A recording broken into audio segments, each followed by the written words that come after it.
The legend goes that a dwarf named Fafnir was famous for his strength and courage. Because of his qualities, he was tasked with protecting their kingdom. Dwarves were known to gather a lot of wealth, so a bit of added security was a must. I mean, they lived in a house made from gold and precious gems. But Fafnir also had another special talent. He was able to shapeshift. Tricked by Loki, the Norse spirit of mischief, Fafnir was taken over by his greed and the shine of his father's treasure. He decided he did not want to share any of it, not even with his father or his brothers. He stole it and ran away all by himself to a place he'd be hard to find, the middle of the desert. To protect his wealth, Fafnir transformed into a huge dragon. His new appearance looked like a huge snake, powerful and scary. His magical powers did not end there, though. Because the dragon couldn't fly, he also spread poison all around his new home, so no one had a chance to survive if they wanted to take his gold away. Fafnir was soon defeated by a young hero named Sigurd. The legend of Fafnir tries to explain why family is more important than greed. It also shows the many magical powers dragons possess. But the most interesting part is that it's quite a good example of how dragons came to be in our tales. But hey, this is just one of the many stories mentioning dragons. Just switch on your TV or peek into any bookstore, and you'll surely stumble upon dragons somewhere.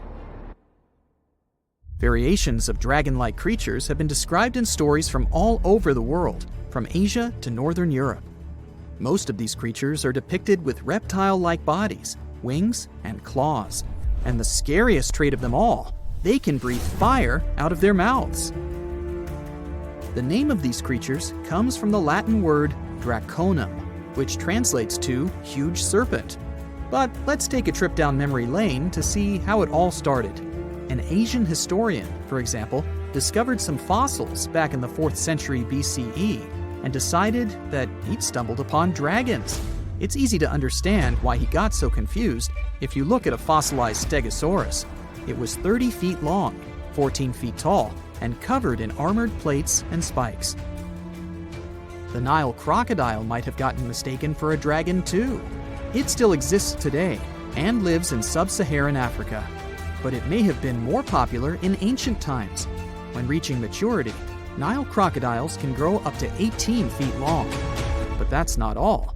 It can even walk with its body off the ground, and some were even pictured standing on their 2 back legs. Goannas are dragon-like lizards that live in Australia. Large as they are, they also have razor-sharp teeth and claws, and are also known to even produce venom. It's easy to see why goannas may be the source for the Australian version of dragons. When humans first discovered whale bones back in the day, we had no idea these animals lived in the sea. Given their size, we surely must have thought they were dangerous. And because we rarely see whales, if we don't go underwater of course, they were poorly understood and easily mistaken for dragons too. Probably the most interesting source of dragon mythology is actually the human brain. In a book called An Instinct for Dragons, there was a theory which claimed that dragons existed in almost all ancient cultures because we had evolved to fear large predators to survive. We aren't the only mammals to do this. Monkeys have an innate fear of snakes and large cats too, for example. When you combine these natural traits with folklore, you get a lot of dragon stories everywhere, adapted to each region. Reptilian beasts with magical powers date back as far as the origins of human civilization itself. I'm talking about ancient Mesopotamia. Humans back then used to believe in all sorts of creatures, but their head spirit was Marduk, the patron of the city of Babylon. If you look at the artwork from back then, Marduk was depicted with a snake-like dragon at his side. It could be either nice or vengeful, depending on what mood it was in. If you want to sign up to become a dragon, the first thing they'll ask you at the interview will be if you can breathe fire, of course. So scientists have tried to look into some ways that could make it real for dragons to breathe out fire without damaging their throats. To do that, they examined the bombardier beetle. This eccentric insect can pack up some really hot substances in its belly. Once the creature gets bothered by something, it shoots out a fiery load of chemicals. In all fairness, it's not really fire, but it does burn, so it's close enough. Going back to dragons, they'd need to have similar glands in their throats to produce the same effect. But where do dragons come from? They didn't just appear out of nowhere, regardless of the source you consult. Some tales, like that of Fafnir, say that even humans can turn into dragons, but the most popular theory is that dragons start out as eggs. Some sources even draft a series of stages a dragon has to go through during its life. Everything starts with hatching. Dragons are said to eat their way out of those shells and break the sides of the egg. Then there's the wormling stage, which is what dragon specialists, or dragonologists if you like, call a newly hatched dragon. It's still small and weak, but don't worry, it can take care of itself pretty well. The rest of a dragon's life stages are pretty self-explanatory. There are grown-up dragons, then ancient ones. A dragon's life ends when it reaches the twilight stage. Some sources claim dragons never stopped growing. Others even say they never reach the end of their lives. They just pass on to another type of spiritual existence. Dragons are known to be the symbol of a lot of different things, but that all depends on their origin. In some regions of Asia, they are known to bring luck, power, and wealth. To become a powerful warrior in Britain, you'd need to first defeat a dragon. That's why you often see them on flags. The flag of Wales, for example, has a large red dragon on a green and white background. Western stories aren't as nice to dragons. They are often seen as evil and vengeful. Another myth associated with dragons is that they love gold and precious stones. This greedy side of their temperament seems to date back to ancient Greece, where dragons were tasked with guarding treasures. Some of these guarding dragons were seen in such tales as The Hobbit and in the Harry Potter series. As for dragons' magical abilities, they also vary a lot. Some were said to have blood with supernatural properties. Some were rumored to be able to speak. Others were famous for their wisdom. A lot of dragons in ancient literature could fly or shapeshift, even into humans. Some real-life creatures got their names thanks to bearing a resemblance to dragons, like the dragonfly that has more than 5,000 subspecies we know about. It got its name from folklore tales, as Europeans in the Middle Ages saw it as an evil insect. Dragonflies were accused of some really nasty things, like biting people's eyes and mouths. But the creature that resembles mythical dragons most is a reptile called the flying dragon. They're seen in wooded areas of Southeast Asia. They don't really have wings per se, but parts of their ribs are elongated to support some extra skin that allows them to leap through the air between trees. Those wings are also brightly colored and contrast with their brown bodies. The whole internet is buzzing about an unusual discovery on Google Maps in Antarctica. Southeast of Japan's Showa Station, someone noticed a giant door standing out in the icy landscape. Some call it Bigfoot's vacation home, or a shuttle from Star Trek. Others say it's a blown-off Boeing door that somehow ended up in the snow. Scientists have a way less exciting explanation. It looks like the so-called doorway is actually part of fast sea ice. It floats near the coast where the water is shallow and islands are scattered around. This spot could simply be an iceberg that got stuck and is slowly melting right where it is. You can see other icebergs nearby in the same area. Ice flowing around a solid underwater rock could have formed a natural pattern. The ice is pretty thin here, and because of the rocks underneath, the ice forms unique shapes. Geologists add that the mysterious find is just a rocky ridge sticking up because the ice level has dropped a bit. The top of it is the ridge, and the sides are two snow tails, long streaks of snow shaped by the wind. These snow tails show which direction the wind usually blows in this area. The previous mysterious Google Maps find in Antarctica was a pyramid that turned out to be a mountain.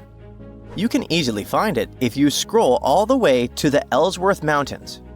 It's the tallest mountain range in Antarctica, and it stretches for almost 250 miles. It's not the first pyramid on this continent, as explorers from the British Antarctic Expedition found another unusually shaped mountain and nicknamed it the Pyramid. But this one didn't have a pyramid shape after all, so nope, there are no pyramids in Antarctica. Sorry to ruin it for you. In 2011, scientists from Chile found a strange fossil in Antarctica that looked like a squashed football. It received the nickname The Thing because it looked like something from a science fiction movie. It turned out it was a giant soft-shell egg from around 66 million years ago. It was more than 11 inches long and 7 inches wide. The only bigger egg ever found was of the extinct Madagascan elephant bird, which was 1.5 times as tall as Michael Jordan. The Antarctic egg is also special because it's the first fossil egg ever found in this part of the world. So, whoever left it there must have been huge, probably a giant sea reptile that lived long ago, like a mosasaur. This is surprising because most scientists thought these creatures didn't even lay eggs. The egg is also unique because it has a thin eggshell and no pores, which is totally different from most dinosaur eggs. Scientists did a lot of work and studied 259 types of living reptiles, like lizards and snakes, and their eggs. From this, they figured out that the creature who laid the egg was probably at least 23 feet long, not counting her tail. During the late Cretaceous period, this part of Antarctica must have served as their nursery. Paleontologists have found bones of tiny mosasaurs and plesiosaurs in the same area, as well as bones from the grown-up ones. If you've ever lost your ID and still can't find it, try looking under the Antarctic ice. Well, at least it worked for a man who was reunited with his security access card after 21 years. Rod Budd, a technician studying sea life on the Antarctic seafloor, spotted the card while he was diving at a place called Cape Evans. Rod thought it might be a credit card, so he put it in his pocket and kept working. When he took a closer look, he realized it actually belonged to someone named David McCaw. The card stayed with the Research Institute where Rod worked for 8 more years, until they finally managed to find David. It turned out that he had never been to Antarctica. In 2003, someone broke into his car in Wellington, New Zealand, and they tossed the contents of his briefcase into the harbor. So, the card traveled over 2,400 miles in 13 years. There aren't even ocean currents that move directly from Wellington to Cape Evans. If the card went through different ocean currents, the journey would take around 1,000 years. So maybe it got attached to something else that could float more easily, like a piece of debris or a plant that can grow on objects and make them buoyant. Or maybe the person who took David's briefcase was on a ship that went to Antarctica. Or the card somehow stuck to the bottom of a research boat that ended up there. In case you want to see probably the coolest find from Antarctica, you gotta head to the 2025 World Expo in Osaka, Japan.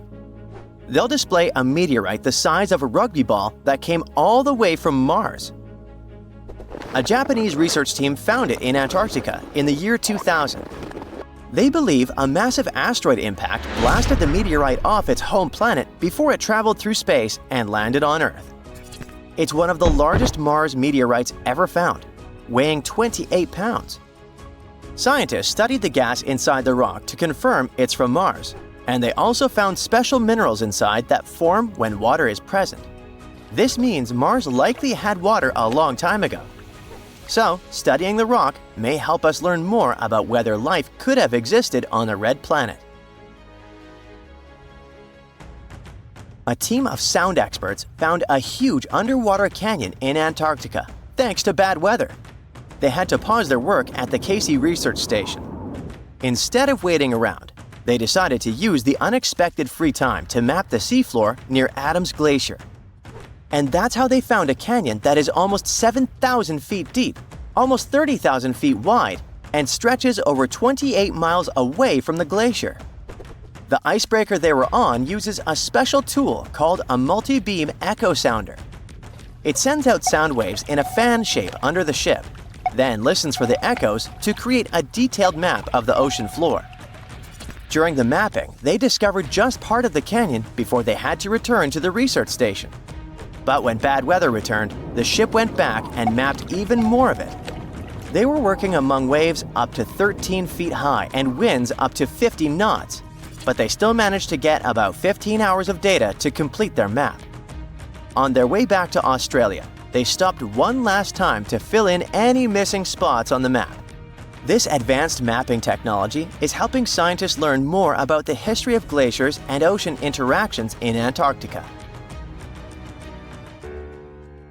A scientist was browsing through satellite images for brown trails of penguin droppings and found 4 new colonies of emperor penguins in Antarctica. This means there are now 66 breeding colonies for this vulnerable species. These new colonies likely have been around for years, though they're mostly small, with fewer than 1,000 pairs of breeding penguins each. Some of these colonies are close to other penguin areas, like the one that's not far from an old research station that never reported penguins nearby. One of the new colonies was found close to a place called the Lazarev Ice Shelf, where there used to be a larger penguin colony. They thought this colony went extinct in 2019, but it seems the penguins have just moved a bit because of changing sea ice conditions. If we add the newly found penguins to the total population of this breed, it doesn't change the picture a lot. But it can help scientists see how emperor penguins adapt to the changing conditions. In 2011, scientists from Chile found a weird-looking fossil in Antarctica that looked like a squashed football. Almost 10 years later, the rock just sat on a shelf in Chile's National Museum of Natural History with no specific label. It went by The Thing in the museum because it looked like something from a science fiction movie. When the scientists finally got their hands on the strange fossil, it turned out it was actually a giant soft-shell egg from around 66 million years ago. This one is more than 11 inches long and 7 inches wide. A regular chicken egg is just 2.5 inches long, and an ostrich egg is almost 6 inches long for comparison. So, the Thing won the title of the biggest soft-shell egg ever found and the second largest egg of any animal we know of. The only bigger egg that was ever found was that of the extinct Madagascan elephant bird, which is also 1.5 times as tall as Michael Jordan. The bird, not the egg. The Antarctic egg is also special because it's the first fossil ever found in this part of the world.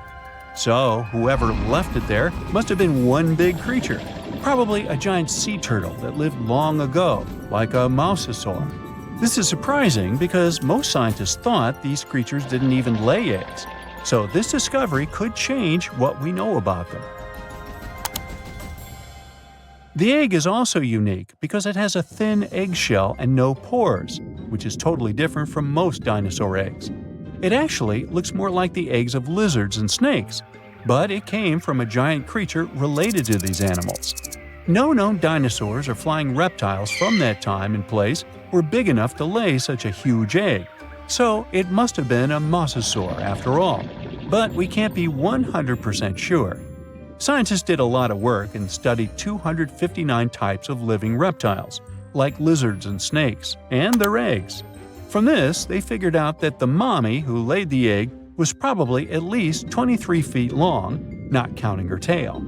During the late Cretaceous period, this part of Antarctica might have been like a nursery. Paleontologists have found bones of tiny mosasaurs and plesiosaurs in the same area, along with bones from the grown-up ones. Archaeologists in Norway made another cool but literally discovery and found dozens of arrows that had been hidden in ice for 6,000 years. They were melting out of a large ice patch in the high mountains, covering an area of about 45 football fields. In 2014 and 2016, when the summers were extra warm, scientists went to an ice patch called Langfoni to look around. They also found lots of reindeer bones and antlers there. Some of the arrows were whole and some in pieces, along with 5 arrowheads around the melting ice patch. This is more arrows than have been found at any other frozen site in the world. Some of the 68 found arrows date back to the Neolithic period, and the newest ones are from the 14th century of the Common Era. Ice is like the perfect time machine that can preserve whatever ends up there in an almost perfect condition. Langfontein became famous as one of the first ice patch sites after a local hiker found a 3,300-year-old leather shoe right next to its edge. Scientists are studying places like this to understand how people use these sites and how the ice patches from Norway to North America changed over time. Now, once upon a time, around 32,000 years ago, to be exact, a squirrel buried some seeds near a river in Siberia. Am I the only one getting the Ice Age vibes? Anyway, these seeds belong to a plant with cute white flowers. Thousands of years later, a group of scientists found these seeds buried deep in the frozen ground, about as far down as a 12-story building is tall. The seeds were surrounded by ice and bones of animals like mammoths, bison, and woolly rhinoceroses. The mature seeds had been damaged, maybe by some squirrel, but some of the younger seeds still had good plant parts inside them. The scientists carefully took those out and put them in small containers to help them grow. And here comes the coolest part. They were able to grow the plants. Their flowers were shaped a little differently from the flowers of the same plant that grows today. After a year, the Ice Age plant even made new seeds. Based on this, the scientists suggested that permafrost could be a depository for an ancient gene pool, and we could find extinct species there and bring them back to life. Scientists on an icebreaker in Antarctica were looking for whales, but found something way more unusual. The camera behind the ship, which is as heavy as a car, detected 16 million icefish nests on the floor of the Weddell Sea. The nests were located about every 10 inches in all directions and covered an area of 93 square miles, which is slightly bigger than the whole of Washington, D.C. The colony even had a distinct border, which was a line in the sand. The scientists were in the area because they were studying a special spot in the ocean where the water was a little warmer than the water around it. In this warmer water, they found tiny animals called zooplankton near the top. When the young icefish hatch, they swim up to this area to eat the zooplankton before going back down to the seafloor to grow up and have their own offspring. Since there was so much food, it made sense to see icefish in this warm water. But they didn't expect to find such a huge number of icefish nests, much more than anyone had ever seen before. New Zealand's Antarctic Heritage Fund found some old photo negatives in a hut in Antarctica. They turned out to be unique images from the Ross Sea Party. It was a famous failed expedition led by Ernest Shackleton. He wanted to become the first person to cross Antarctica by land, from the Weddell Sea to the Ross Sea, passing through the South Pole.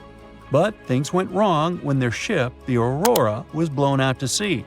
They had to use the hut from another explorer, Captain Robert Falcon Scott. His goal was to be the first person to reach the North Pole, but sadly, he didn't succeed either. The negatives were made of cellulose nitrate and were found stuck together in the small box. The Trust took the negatives back to New Zealand, where they carefully separated them and discovered 22 hidden images. Many of the photos were damaged, but the Trust could still recognize some familiar places around McMurdo Sound, a well-known area in Antarctica. No one knows for sure who took the pictures. In December 2021, some scientists noticed a strange mark on the Larsen ice shelf, a giant sheet of ice off the eastern coast of Antarctica. They thought it might be a river flowing under the ice, so they drilled down over 1,600 feet to check it out. They expected to find water, but they didn't expect to see that the water was full of fast-moving creatures called amphipods. The scientists also found that the water in the underground river had unusual layers of currents moving in different directions, which they still don't fully understand.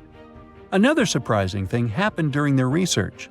On December 20th of the same year, a volcano erupted far away in Tonga, and the pressure waves from the eruption were detected all the way down in the ice river in Antarctica. It shows how everything on our planet is connected, even in the most distant places.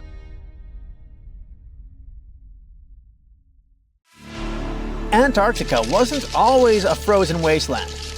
A long time ago, it was full of life, and 56 million years ago, something terrifying stalked its jungles. A giant, flesh-eating bird. It was around 6 feet tall and weighed as much as a lion.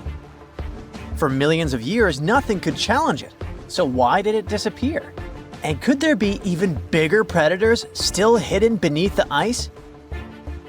Paleontologists found 2 massive claw bones in Antarctica, sharp, curved, and powerful, belonging to this bird. They were dug up from the Epresian-aged rocks of Seymour Island, which means they're around 40 to 50 million years old. Their shape left no doubt. These were the so-called terror birds.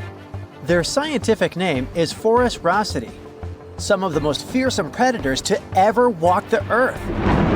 They were flightless and didn't even need wings. Instead, they could sprint at breakneck speeds, like ostriches from a nightmare. For millions of years, these birds ruled South America. But now, for the first time, their presence has been confirmed in Antarctica. No surprise here. Back then, South America and Antarctica were still connected, allowing animals to easily commute between continents. So these birds probably migrated south to adapt to life on Antarctica's prehistoric landmass. It didn't just survive here, it thrived. But at some point, this nightmare of an animal vanished. Why? Most likely because of the temperature changes. Antarctica was cooling, slowly turning into the frozen wasteland we know today. Its prey may have declined, leaving the predator without enough food. Eventually, it disappeared, leaving no descendants behind. Researchers hope that they'll find a complete skeleton eventually. They're also wondering where there might be even bigger species waiting to be discovered. Perhaps these birds evolved into a completely new Antarctic lineage. But for now, all we have are 2 giant, creepy claws. People often think that there are almost no animals or plants in Antarctica. But that's not true at all. Penguins waddle around, and forget the cute tiny ones. Antarctica used to have 6-foot-tall monsters. The emperor penguins are the largest penguin species alive today. They can dive over 1,800 feet deep and hold their breath for over 20 minutes. There were giant ancient penguins around 38 million years ago. They were the size of humans. Fossils show they had long, sharp beaks, making them terrifying hunters of fish and squid. The fish there are also absolutely fascinating. Forget giant squids. Colossal squids are nightmares even bigger. Some reach over 40 feet long with massive, super sharp beaks and eyes the size of dinner plates. Finally, orcas, the apex predators of the Antarctic Ocean. They hunt in packs, working together like a wolf pack of the sea to take down seals, fish, and even massive whales. There are even tiny plants like moss and algae, Antarctic hairgrass, and pearlwort. They somehow survive against all odds. There are many other myths going on about Antarctica. For example, some people think that when icebergs break off from glaciers, they immediately start drifting straight into the open ocean until they melt. But the reality is way more chaotic. First, when an iceberg breaks off from a glacier or ice shelf, it has to deal with underwater obstacles. It can stay stuck on the seafloor for decades without moving. Then, they get caught in powerful whirlpools and spin in place for months. One iceberg, a 23A, spent nearly 40 years frozen in place before finally breaking free, only to get caught in a swirling ocean vortex for another 8 months. After that, their paths are influenced by ocean currents, tides, winds, and even underwater topography. They don't just float freely, their movements are full of literal, unexpected twists. And speaking of glaciers, another strange rumor is that some humans can't travel more than 311 miles inland in Antarctica because of an impassable ice wall. freezing jet fuel, deadly winds, and no oxygen. But this is completely false.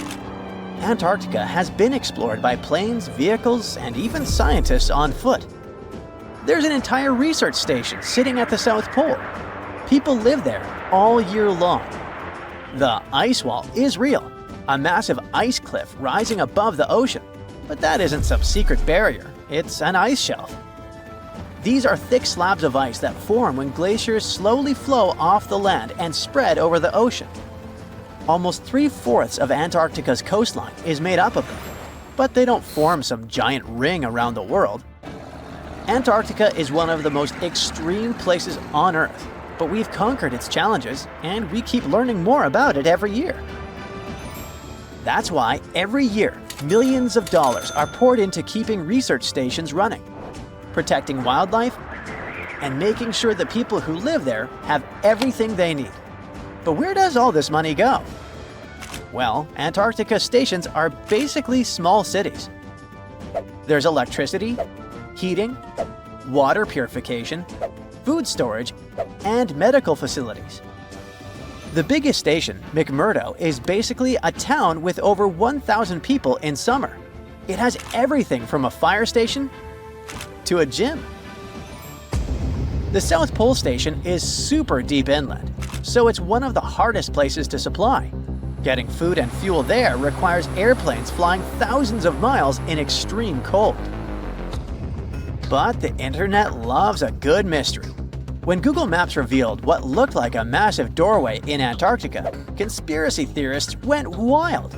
People joked about everything from Bigfoot's vacation home to a secret base, or even a Star Trek spaceship hangar hidden in the ice. But there's a way simpler and less exciting explanation. It's actually a grounded iceberg, a chunk of ice that got stuck in shallow water and is now slowly melting. As ice moves across the landscape, it flows around bumps and obstacles, creating odd shapes. The process of melting, breaking apart, and refreezing can carve ice into unexpected forms. Antarctica also has incredibly strong downward-blowing winds that sculpt ice into dramatic formations over time. No secret doorway, unfortunately. And speaking of doors, for years, Ushuaia, Argentina, has been called the gateway to Antarctica. The last stop before the icy continent. The place where expeditions begin. But there's another option. Punta Arenas, Chile. Let's compare them. Ushuaia is closer to Antarctica. It's the top departure point for tourists going on cruises. But no regular flights to Antarctica. No major scientific bases operating from here. It's basically controlled by the military, which refuses to allow private flights, only commercially operated ships. Yes, Punta Arenas is further from Antarctica, but 22 countries and global organizations use it as their main base.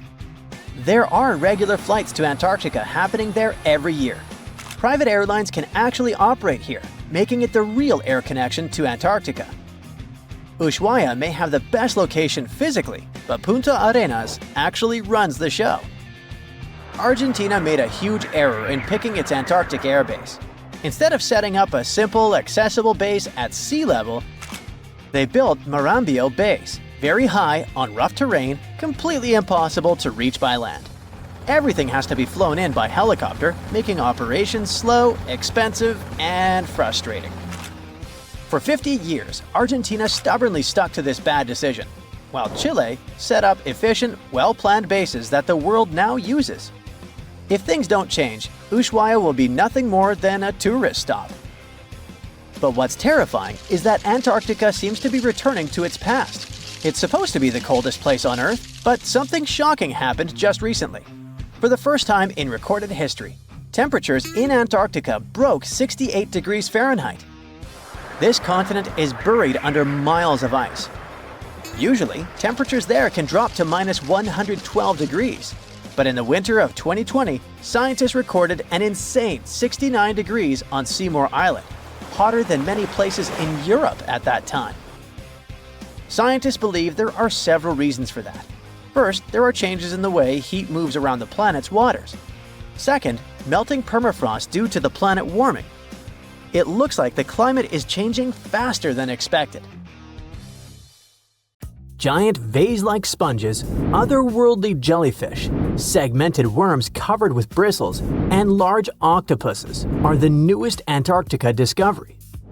Scientists found them after a giant iceberg had broken away, and it turned out to be a treasury of ancient life under ice.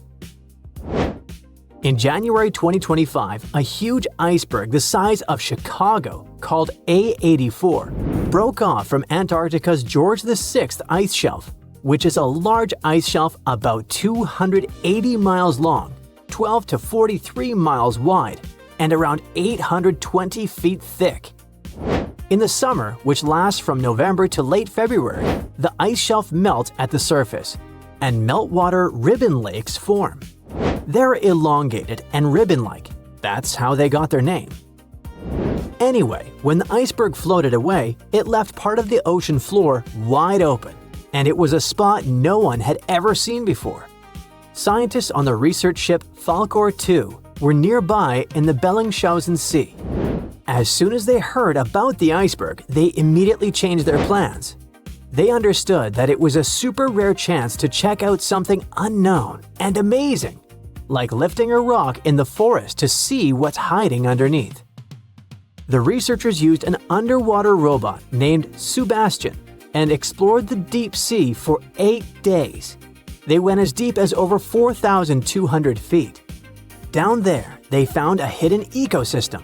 There were big corals and sponges literally packed with sea animals. A whole world under the ice. The researchers thought they'd find some life down there, but they didn't expect to see so much. And this underwater ancient life wasn't just surviving, it had been thriving in that harsh, icy place for a really long time. Anemones that looked like fluffy little trees, sea spiders, ice fish, octopuses. The research was live streamed to scientists from all over the world, and those live streams are actually in open access. The coolest thing was that some discovered creatures seemed to be new species. Yes, there are probably new species in Antarctica in 2025, and some might only live in this region. That's because Antarctica isn't just really far away.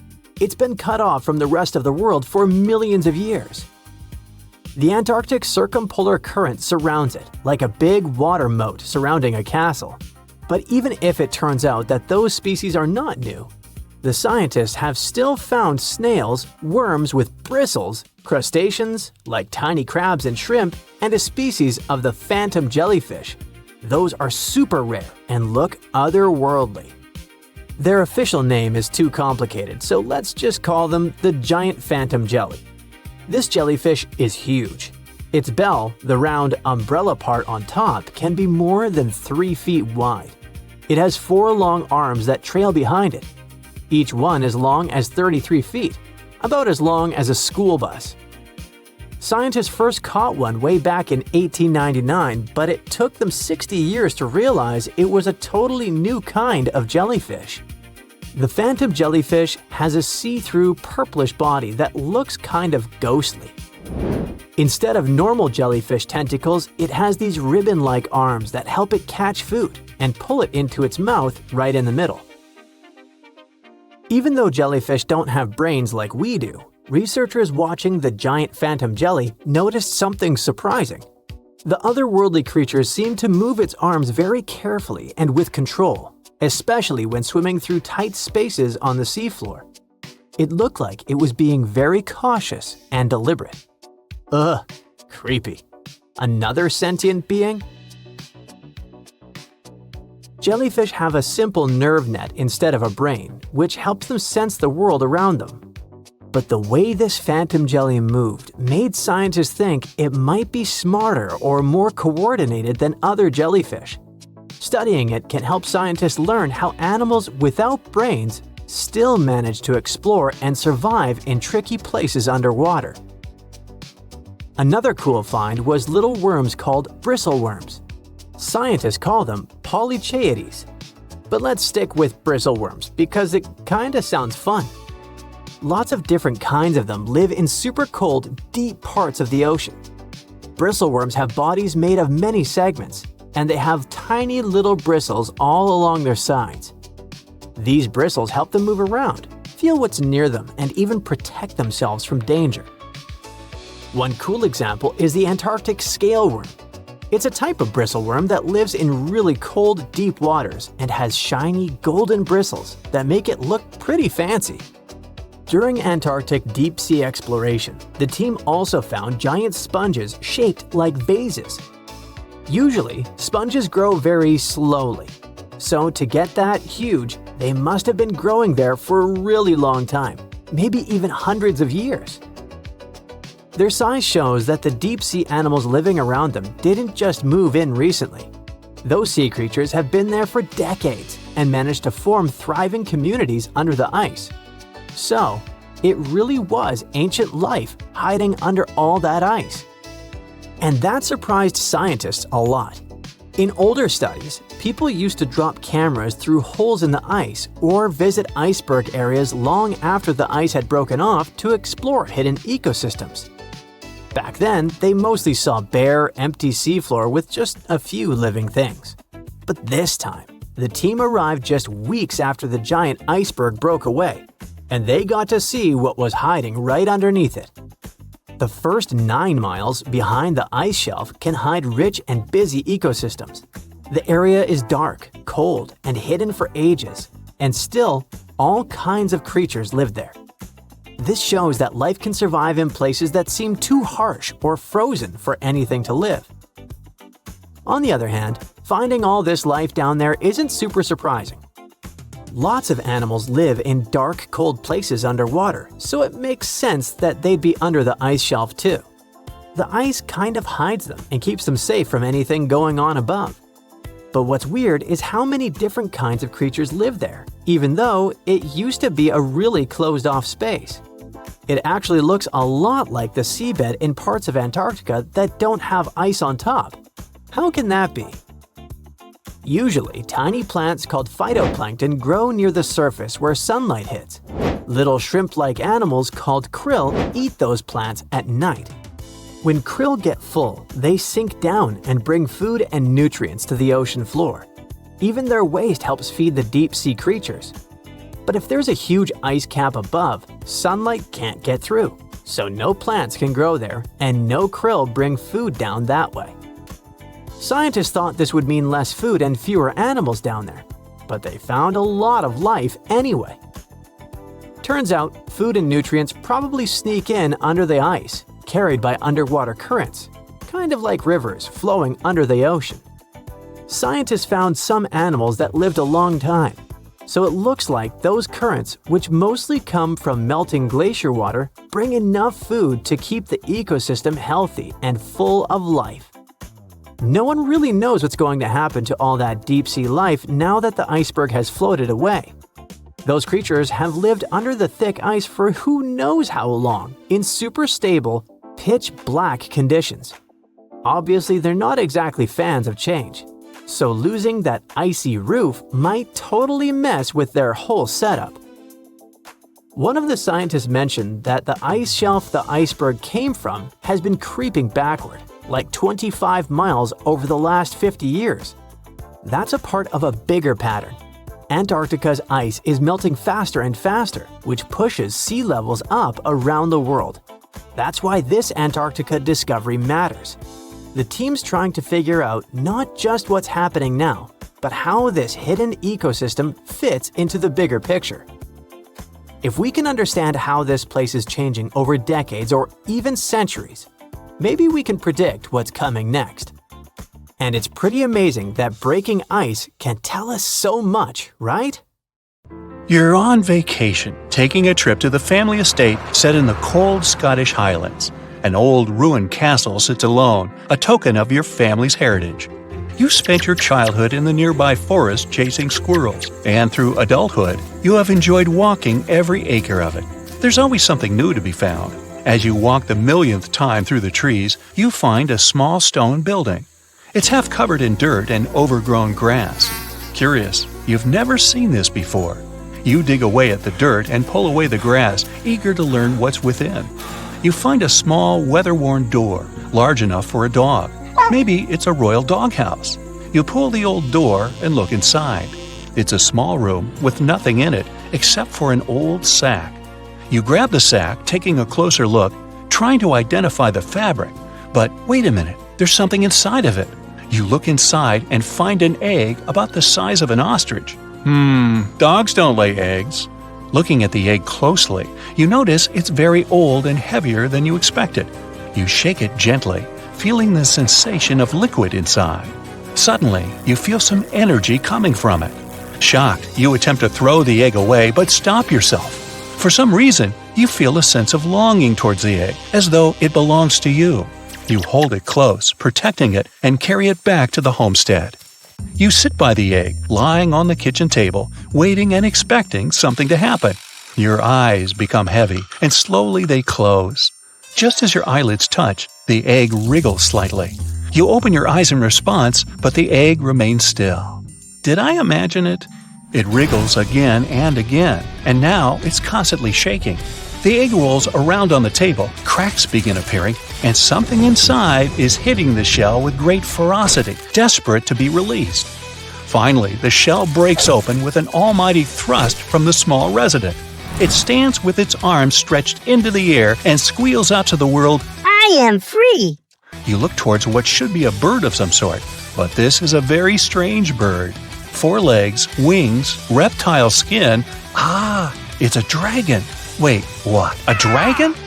Yes, a dragon. It says to you after reading your thoughts. How? What? You're struggling to find your words. You are the descendant of these holdings, are you not? You nod, confused even more because it can speak. As per the decree of 1061, we few that are laid within an egg are loyal to the caretaker side. You look at one another. The dragon is definitely waiting for some response. You are so confused you can't utter a word. Have you chosen a name for me to which I am to respond? A name. Right, I will call you Dog. Dog responds by bowing honorably. It is a worthy name I hope to bring glory to. Glory? I don't understand why you're here, though. Why now? Dog explains that when elements of magic within the air react, it creates a perfect environment for dragon eggs to hatch. From a scientific perspective, changes within the Earth's atmosphere could probably explain all this. Whether it's the temperature, hydrogen levels, or changes in the ocean, it's impossible to determine. You accept that it's just magic. Exhausted by the events, you head to bed. The following morning, you awake, expecting to see Dog waiting for you. He's nowhere to be found. You go outside. It's all very quiet. No birds are singing. The distant sheep are also quiet. Suddenly, Dog flies down. He's grown to the size of a cow. He's grown way too fast, though you think you know why. You try not to imagine what he's been up to. First lesson, human, get on. Dog positions himself to allow you onto his back. You don't question him, trusting that he knows what he's doing. Without warning, he begins to run fast toward an open clearing, just like an airplane, as he gathers enough speed. With the force of the wind, you both take off. You speed through the air, gaining altitude. You hold on tight. Passing through near misses between trees, Dog makes immediate turns, and you wish you were safely on the ground. You can hear Dog's voice within your head. You will act as my eyes as well, watching from where I cannot. I see trees all around. There are some hills in the distance. Not now. Dog interrupts. You will look out for danger, not observe the scenery. You are flying for some hours, and you have no idea where you might be. You're too concerned about hanging on, and it's cold. You should have brought warmer clothes. Now jump. You jump without hesitation, trusting Dog's orders, but you quickly regret this move as you fall to the ground. The distant trees below are quickly becoming larger. Spread your arms out and grab on. Dog pulls in beneath. You land on top of him and grasp him immediately. Good job. We only get one try at that trick. Dog laughs. You safely land in a landscape you're unfamiliar with. Fetch some wood. We'll make camp. Annoyed at taking orders from what's meant to be your dragon, you respectfully go to collect wood as Dog flies away. You collect a good pile all stacked neatly.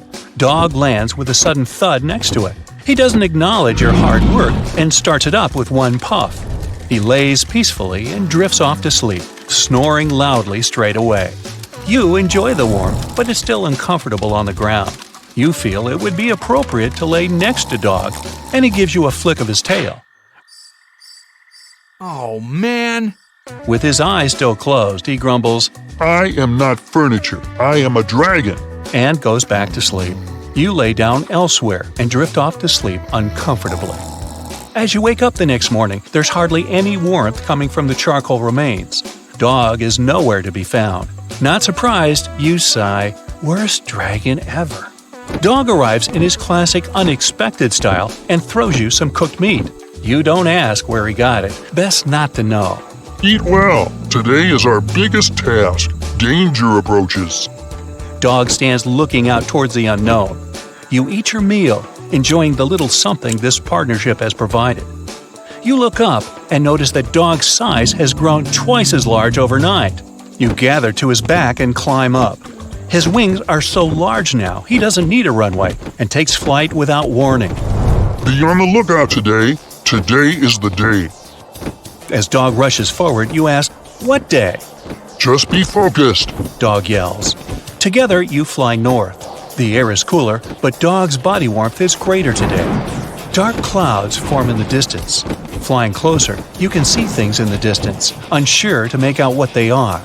Dog realizes your concern. Ice goils. What? The same magic that allowed me to hatch brought them from the ice. They will want to turn the world frozen. Only we can stop them. You're concerned as you observe their numbers. There might be dozens, if not hundreds, and possibly more hiding in the clouds behind them. As you approach, Dog speeds toward them, fending them off, breathing fire and biting. You hold on tight, trying to avoid the sharp ends of their wings. Their numbers are too many. Dog is becoming overwhelmed. An ice coil from overhead speeds down, targeting Dog, realizing he's unable to do anything as he's facing several of those at once. You leap towards it. You hit it in midair. It's like hitting a stone wall. You make no effect apart from distracting it. It flicks you away and you fall. Dog sees you, but he's unable to help, so he cries out to you. You fall helpless to the ground. I've got you. You can hear a girl's voice. She grabs you by the arm, pulling you onto another dragon. You smile and then turn around to see that there isn't just one, but dozens more, all flying to save Dog. The group of dragons targets the ice coils, rescuing Dog. Then they turn to defeat the remaining ice coils. Regardless of the number of ice coils, the dragon force easily defeats them. The remaining flee even further north. The dragons and their riders land together, gathering to meet one another. Dog abruptly lands next to you. You turn to the girl that saved you. "Do you get along with your dragon?" you ask. What do you mean? We're best friends. She laughs and hugs her dragon. "Good for you," you sigh as Dog pats you on the head. Around 150,000 years ago, the dragon men, with huge skulls, square eye sockets, and enormous teeth, used to roam the frosty forests of northern China. They didn't get their name after fire-breathing monsters, though, but after a river where construction workers accidentally found the first skull in 1933. The skull that came from the river mud was large and nearly complete, with an elongated cranium and a heavy brow bone. It must have looked so crazy that the worker who found it decided to hide it for years in an abandoned well. Before passing away in 2018, he told his grandchildren about his secret find, and they rushed to the well. Scientists got their hands on the skull only in 2021. They noticed an odd mishmash of features. A squat and wide skull, like in ancient hominins, a tooth with 3 roots that you'd rarely see today, and at the same time, delicate cheekbones, which are common now.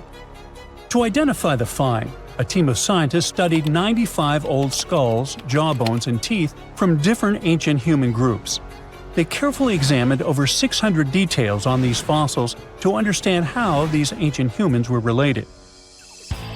Then, they used a super-powerful computer to create billions of family trees showing how these groups evolved over time. The goal was to find the simplest path of evolution, which most scientists think is the most likely way things happened.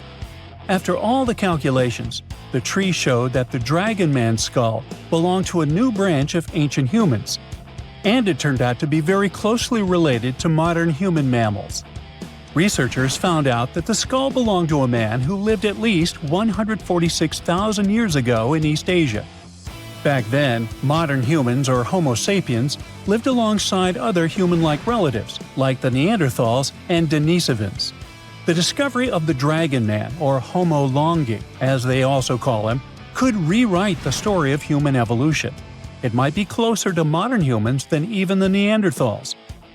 We just had no idea what his face looked like until now. A scientist from Brazil created a 3D digital model of Dragon Man's face based on his skull. Since some parts of the skull were missing, he used a complete skull from another ancient human, Homo erectus, to fill in the gaps. He then used special scans from modern humans and chimpanzees to figure out how the skin and muscles would fit on the skull. To make the model look more realistic and lifelike, the scientist also added hair and colors to bring Dragon Man to life. The final model showed that Dragon Man had the biggest head of any ancient human ever found, nearly 26 inches around. That means his skull was as big as a gorilla's, or even a lion's. Scientists believe that his generous size may have helped him survive the freezing cold winters of Harbin, where they found the skull, and where temperatures still drop to only 3 degrees today. Now, not all scientists agree that Dragon Man is a completely new species or where it belongs in the human family tree. Some experts think the skull's unique features might just be because of its size, rather than proof that it's a distinct species. People from the same species can look different based on their age, gender, where they lived, and how old the fossil is. Some scientists compare it to another skull found in China, which is considered part of another already well-studied species. Then there's the mystery of the Denisovans, an ancient human group that lived in Asia for thousands of years but left very few fossils behind. The closest match to Dragon Man might be a broken jawbone found in Tibet in 2019. Some scientists believe that means Dragon Man could be a Denisovan, but others aren't so sure because the Harbin skull has no jaw to compare it to.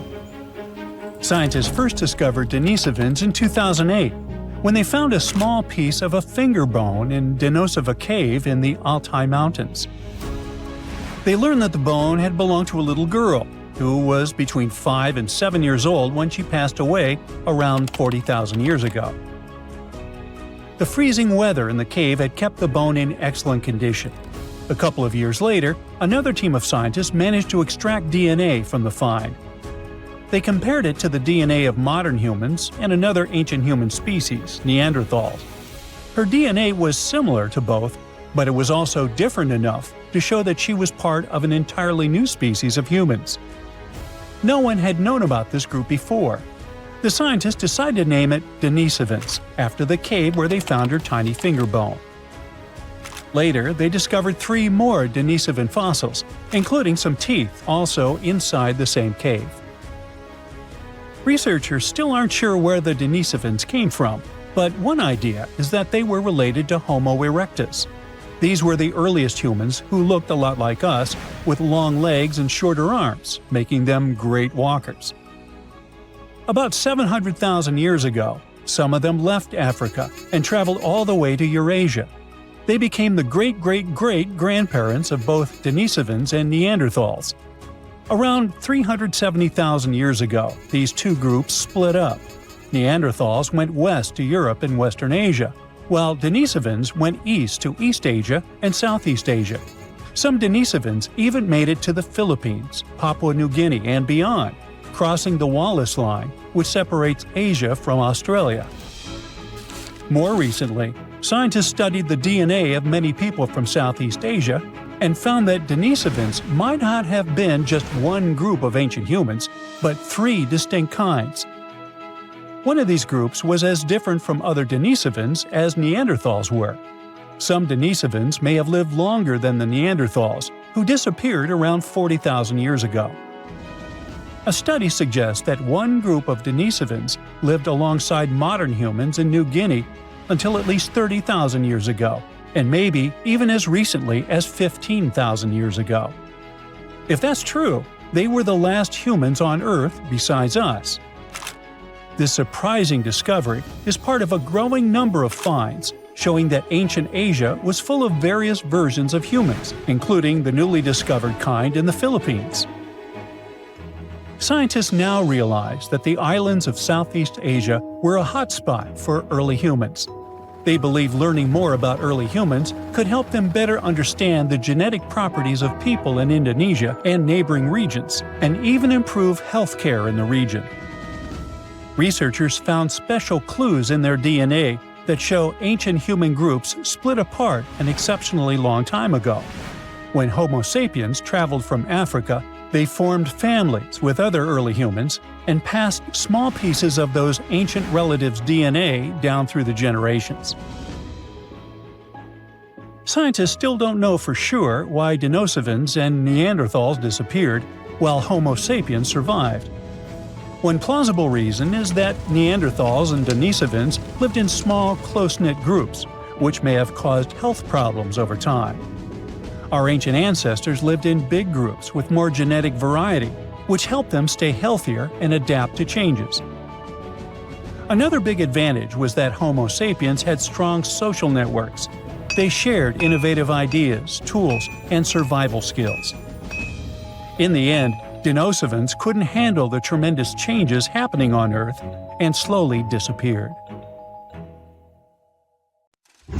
Now, this bad boy was the size of a husky and could maybe pass for one, except it didn't have any fur and was a top predator with extra-long, blade-like canine teeth. Ooh, charming. Meet the earliest known saber-toothed animal to have ever lived. It roamed the Earth well before the dinosaurs. Scientists made the description of this creature based on its fossils found on the Spanish island of Majorca in the Mediterranean Sea. About 200 million years ago, none of us were around then, the very first true mammals appeared, and they lived right alongside the dinosaurs. But if we trace the family tree of mammals even further back, we'll find an ancient group called Therapsids. They didn't look like mammals we have today, but they had some key features that would eventually help define mammals. For example, Therapsids had special openings on the sides of their skulls for jaw muscles, and parts of their jaw bones would later evolve into the tiny middle ear bones that all mammals, including you, have today. So, the new discovery is what might be the oldest known Therapsid fossil. The fossil, which doesn't have an official species name yet, belongs to a group called Gorgonopsians. Those guys are more closely related to mammals than they are to any other living animals. Some of them were as small as cats, and others were as massive as polar bears. Gorgonopsians had some very mammal-like traits, like different types of teeth for different jobs. But unlike mammals, these ancient predators kept replacing their teeth, even their giant saber-like canines, over and over during their lives. Hey, that would be handy. Until now, the oldest Gorgonopsian fossils we knew about were around 265 million years old. But this new fossil is even older, dating back between 270 and 280 million years. The find was super detailed and complete, including its sharp knife-like fangs, part of its jaw, pieces of its spine, ribs, tailbones, and toe bones, plus most of one of its back legs. Even though the creature's skull wasn't complete, the scientists think it was about 7 inches long, and the animal itself would have been around the size of a medium-large dog, weighing between 66 and 88 pounds. But other than that, it didn't really look much like a dog. Even though it had some lizard-like features, calling it a lizard dog is totally wrong. Mammals and reptiles do share a super ancient ancestor from about 320 million years ago, but their evolutionary paths split a long time ago. When the newly found creature was alive, the island of Majorca was right in the middle of the gigantic supercontinent Pangaea. Back then, this area went through super wet and super dry seasons. Scientists have always wondered if major moments in mammal history happened in tropical places like this, but we just didn't have the right fossils to prove it. Now, with the discovery of the oldest known Gorgonopsian in Majorca, the missing pieces of the puzzle are coming together. It looks like some huge steps in mammal evolution could have happened in low-latitude environments we haven't explored much yet. The so-called gap in the fossil record might just be because paleontologists weren't looking in the right spots. Our hero of the day wasn't the only cool guy rocking the planet before dinos settled in. Over 500 million years ago, the weirdest predators to have ever existed ruled the oceans. The name is a bit tricky to pronounce, so I'm not going to. Okay, it's Anomalocaris, but it just literally means unusual shrimp. This creature looked nothing like anything alive today. Scientists think it was the first true apex predator, the orca of its time. Anomalocaris was massive for its era, as it grew up to 3 feet from its sharp grabbing arms to the tips of its tail fins. For a while, everyone thought trilobites were its go-to meal, but new research shows it wasn't strong enough to crack open trilobite armor. So instead, it was a speedy, agile hunter with awesome vision, and it often picked off soft-body animals that zipped through the open water. Now, another really cool creature from pre-dino times is a fish that could walk on land. Tiktaalik lived in marshy rivers that looked a lot like today's Amazon rainforest. It could grow up to 9 feet long, and it found its prey in rivers and inlets like a modern-day freshwater crocodile. It had a flexible neck and even some early versions of lungs, and thanks to them, it could survive both in water and out of it. Why fish like Tiktaalik started moving toward land about 395 million years ago is still a bit of a mystery.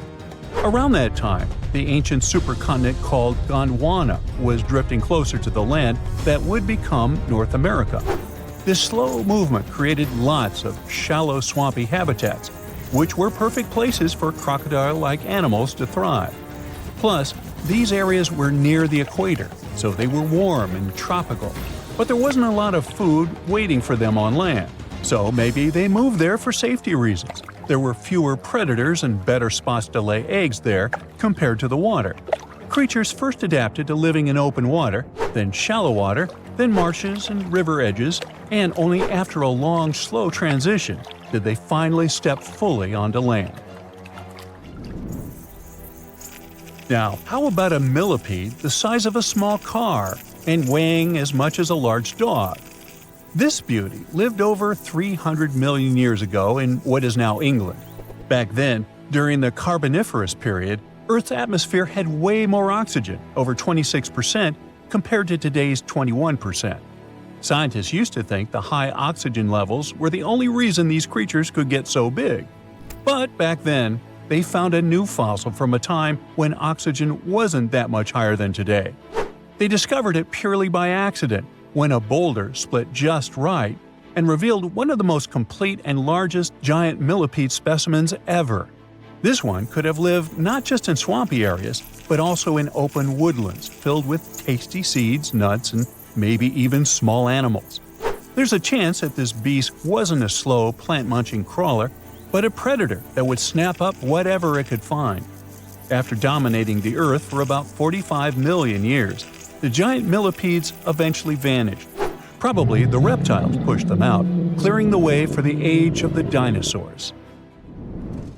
Now, in case you ever wondered what would happen if you crossed a polar bear with a saber-toothed cat, here's the answer.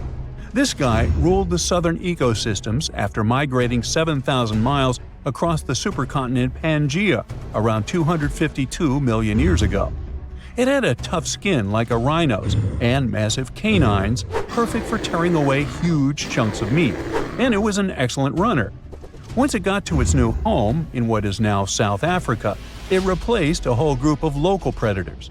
But its glory didn't last long, as closer to the end of the Permian period, massive volcanic eruptions made the weather patterns change and wiped out about 90% of all species. And because top predators are usually big, slow to grow, and not super common, they often vanish among the first when massive extinction events hit. And that's how our guy here went extinct. Our final creature of the day was a dragonfly that lived around 300 million years ago and had a wingspan of over 2 feet, 6 long, spiny legs, and huge, bulging eyes. Meganjura. This 4-winged giant is most likely the largest flying insect that ever lived. and it easily outsizes today's dragonflies, which are its distant relatives.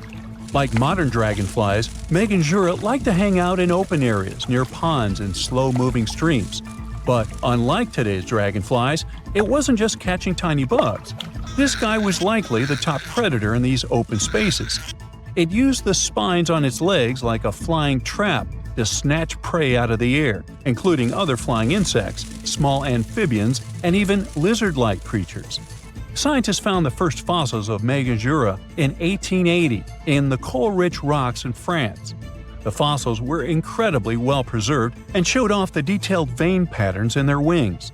Scientists think Meganjura grew so huge because it didn't have much competition from vertebrates, and the air back then, during the Carboniferous period, had a lot more oxygen than it does today. Now here's something. Baltic amber is one of the most common resins found in the world. The reason for this is that due to the vast forests of pine, their numerous deposits are so common they provide wonderful treasures from long ago. Ants are especially common in the Baltic amber, which comes from pine trees. Its resin is rich in sugar, so the ants often live amongst the trees, close to the easy source of food. One block found in East Germany has preserved one ant that is estimated to be about 48 million years old. Think of the birthday cake. But what makes this find interesting is another animal inside the amber. It's a mite, notorious hunters in the insect world, capable of traveling at great speed. These guys quickly latch onto their hosts, sucking them dry. They're also capable of destroying entire hives in one go. And within this piece of amber, the amber provides a display of their final struggle. In Southeast Asia, feathers belonging to something unique have been found from 80 million years ago. They were captured in resin during the Cretaceous period, a peak time for dinosaurs. The many feathers inside are from the coelurosaur. It looks like a dinosaur, but this animal is more related to birds. Other feathers like this have been found in resin. They belong to avian and other non-flying dinosaurs. The discoveries have helped reimagine what dinosaurs actually look like. Still, dinosaurs may have had feathers instead of being completely bald. Of course, for most of them, the feathers weren't used for flying, but they helped the dinos stay warm. However, the feathers weren't all that was found, and a part of the coelurosaur's tail is also preserved. Still, it's so small and ancient that its DNA hasn't survived to map their entire genome. The enclosed tail is also very delicate, and it can't be removed from its protective amber shell. But although these findings can only be observed, they've still provided a great insight in the evolution of birds. But how does amber preserve things so effectively, even at the initial stages? The trees produce the resin to protect any small gaps in the bark against feeding insects. Its antiseptic nature and lack of water content ensures it doesn't degrade for a long time. This also makes it more resilient as it petrifies over long periods, eventually becoming a fossil. Some of the oldest amber ever found was from the Triassic period, showing how long it can last. The pieces from Italy are about 230 million years old. And inside one of these ancient droplets holds the oldest arthropod ever recorded. This mite found inside has provided a broader understanding to their evolution. Today, they're known to mainly annoy gardeners by feeding on the petals of flowering plants. However, at the time the mite was caught, flowers didn't have any petals, and it would be without this tasty meal for another 100 million years. Now, 100 million years ago, Myanmar was part of Gondwana, the great supercontinent.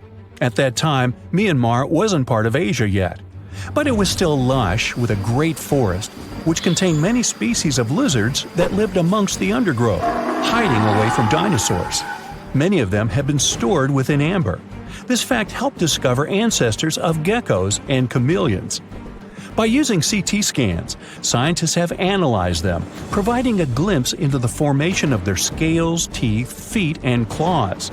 It also provided an understanding of how these archaic creatures once appeared.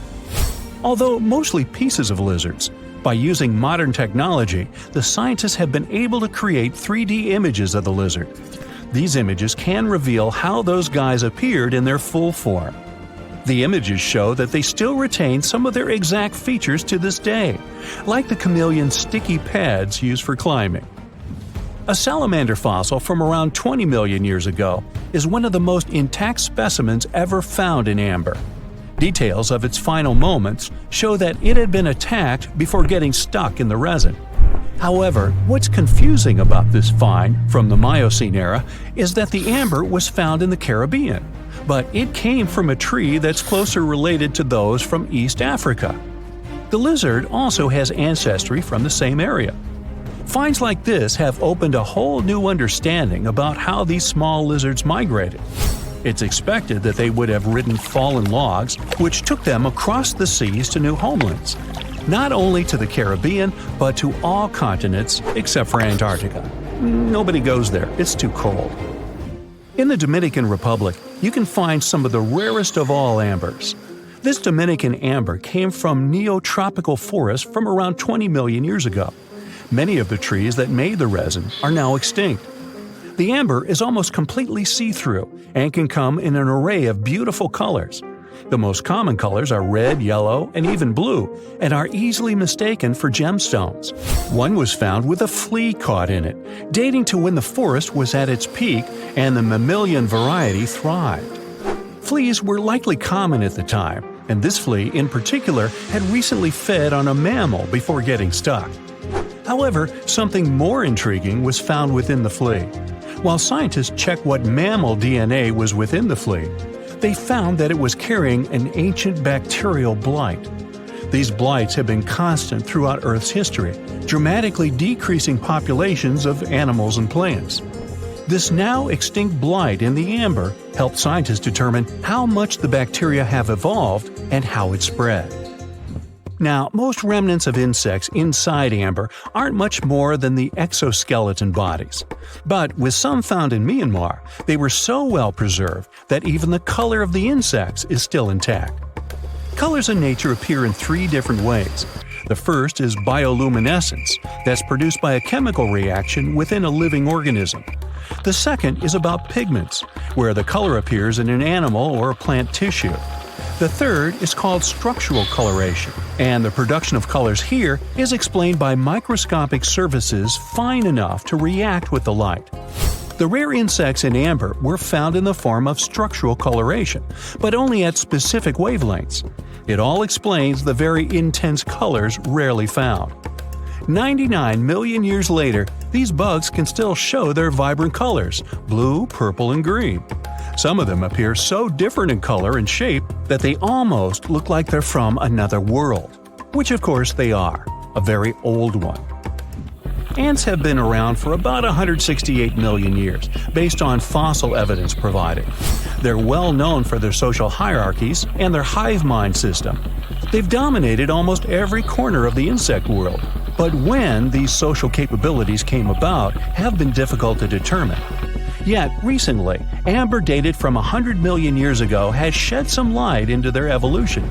Several amber pieces have preserved various ant types, including the worker ants, guardian or soldier ants, and even a queen ant. Before these pieces were found, it was estimated their social nature occurred millions of years later. A piece of amber dated 100 million years ago helped shed light on the evolution of birds. A perfectly preserved bird that hatched preserved in amber was already equipped with its flight feathers. With the earlier physical abilities, they would be capable of moving around the nest by themselves at a very young age, and it's expected they could search for their own food almost immediately. But as birds continue to evolve and spend more time in the skies, their brain developed larger for their cognitive abilities. After hatching, their early development was then more focused on the brain, and the chicks slowly became more reliant on their parents over time. In Spain, a massive treasure trove of amber and other fossils has been found. Inside, there were remnants of an entire ecosystem that existed 110 million years ago. A bunch of individual fossils were found. The vast collection includes many types of insects, mollusks, arachnids, plants, 50 different dinosaur bone fragments, feathers, and hair from mammals, and a McDonald's burger wrapper. Nah, just kidding. With the abundance of findings, it's helped researchers understand the ancient terrestrial ecosystem that once existed. With loads of specific details of the environment, they've reconstructed the swamp. This way, it's now possible to experience what it was like in the world of dinosaurs. Dinosaurs, big ancient bugs, creepy spiders, and scary insects are all cute animals compared to the monsters that lived on Earth about 500 million years ago. For example, here's a creature that swam in the water like a stingray and had 3 eyes. Its mouth was like a pencil sharpener. 2 long claws with forked tips like pinchers protruded from its head, and its gills were somewhere in the back. This is not a thing from a sci-fi movie. This is Mossura. Its remains are preserved in excellent condition. Let's look at it more closely and study other similar monsters.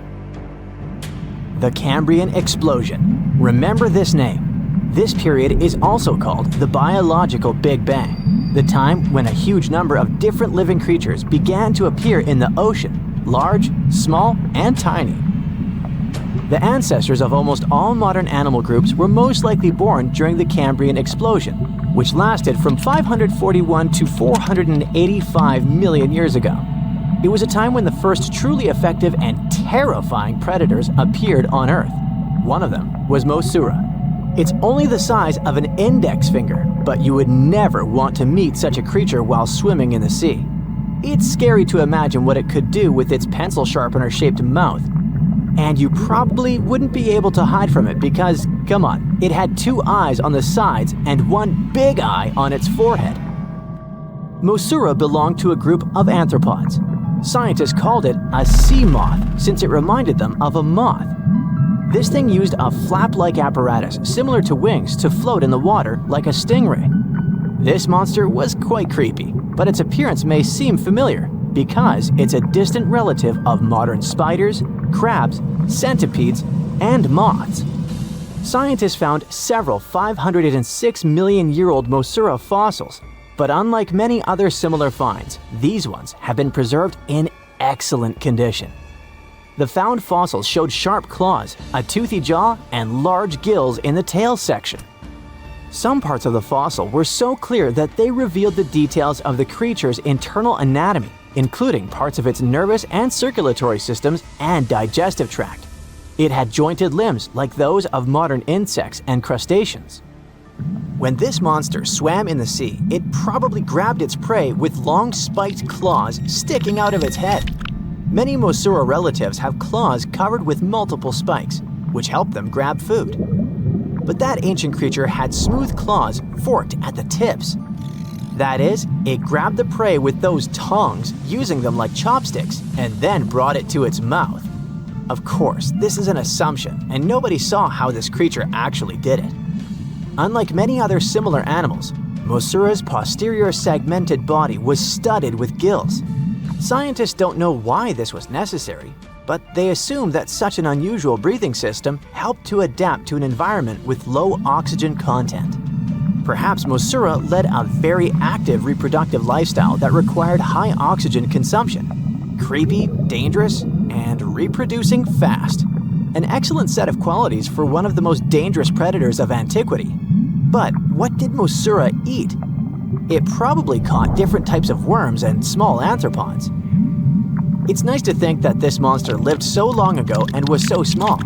But what if this creature was the size of a shark and was swimming in the ocean these days? Perhaps it would become a dominant dweller and people would swim much less along the coast.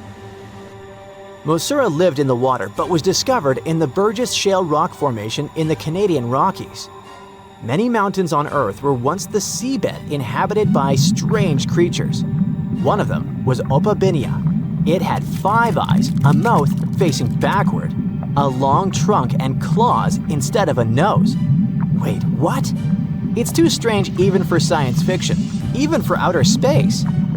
In its eccentricity, Opabinia was perhaps the loneliest creature on Earth. Scientists couldn't find another species that would be similar to this individual until recently.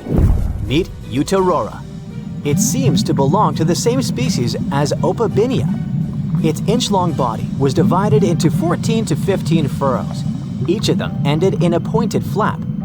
Opabinia had the same body, but it's unlikely that both monsters were friends. The difference between their timelines was several million years. It's hard to imagine why these monsters needed such strange body structures. Why haven't modern filmmakers used the design of those animals to create cool space monsters yet? Okay, they were creepy creatures, but what about weird and kinda useless ones? Scientists have discovered Su, a legless creature with no head turned inside out. Huh? This 444 million year old creature was found in South Africa, north of Cape Town. They called it Su after the discoverer's mother. In fact, it's some kind of new arthropod species that may have lived in low oxygen waters. This creature was turned inside out, and the outer shell with the legs and head was lost. Thanks to mineralization, muscles, tendons, and even Su's intestines were preserved on the fossil. It's a great success to find such detailed remains of an ancient creature. However, scientists still can't determine the evolutionary history of this species. They're sure that it was a primitive marine arthropod. Okay, we can see that 500 million years ago, Earth was filled with creepy monsters, which fortunately are now extinct. But what about trees? Were they the same as we see now? Or was there something else? Something creepy?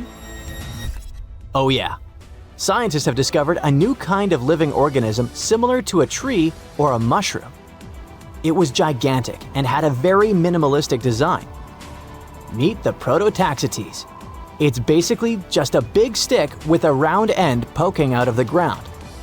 It was smooth, didn't have the usual tree bark, and looked more like a mushroom without a cap. But scientists have recently found out that it wasn't a mushroom at all. Prototaxities probably belonged to a previously unknown branch of life. Prototaxities is considered to be the first giant organism in the history of the planet that lived on land. It existed about 420 to 375 million years ago during the Devonian period. It was the time when plants began to spread across dry land, forming large forests. Over time, they began to grow leaves and form roots in the ground. Then, the first seed plants appeared. The real colonization of land began. The first arthropods, such as centipedes, arachnids, and other unpleasant creatures, began to walk among those forests. Meanwhile, the water was filled with a huge biodiversity. There was a giant supercontinent on the planet, and smaller parts began to break off it. During this period, Prototaxities towered over the land. Some of these things reached 26 feet high and 3 feet wide. It's like a 3-story house and as thick as a palm tree. But what was it? A plant? A mushroom? Algae, perhaps? Scientists discovered them in the middle of the 19th century, but only in 2007 did they conduct chemical analysis. Research showed that it was most likely a giant mushroom, but in 2025, scientists refuted this conclusion. It turns out this may have been an unknown life form that existed separately from the kingdom of fungi, animals, plants, and protists. Scientists noticed that the inner part of Prototaxities consisted of a number of tubes. There are similar tubes inside mushrooms, but the tubes of that ancient living thing branched and joined differently. They even had a different chemical composition. The main building block of mushrooms is chitin, but the Prototaxities contained chemicals similar to lignin, a substance found in the bark of trees and other plants, and its anatomy differs from the structure of any other organism known to us. What were they doing on Earth? Just chilled and enjoyed the bloom of life? Did they produce some kind of fruit, like a banana with eyes and claws? Scientists don't know. What if it was something that was brought to Earth from outer space? What if they were flowers planted by another civilization? What do you think?